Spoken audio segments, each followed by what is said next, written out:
Gusti nu agung eta budak urang meni kuat ka dijajah kitu ku pamajikanna, meni kuat ka dititah popoe kitu. Romlah. Mah, ai maneh teh salah meni asa ku ngeunah pisan anu jadi pamajikan cicing, tinggal itu salaki barang gawe keur nyeusehan. Muhun mah da eta oge ku abi atos dicarek, cak abi teh wios we nyeuseum mangke pami abi teh rada mendingan.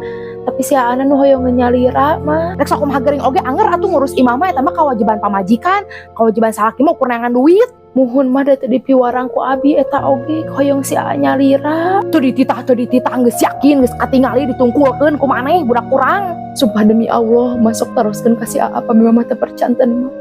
Abi masih gana teh salah wae nya di mata mama hari kalakukeunna naon oge. Kedah nama mama bersyukur gaduh murang kalih anu nalang tiasa mantosan janten pamajikan keur teu ngareunah kieu teh da moal matak turun harkat darajat menjadi salaki mah mimantuan pamajikan.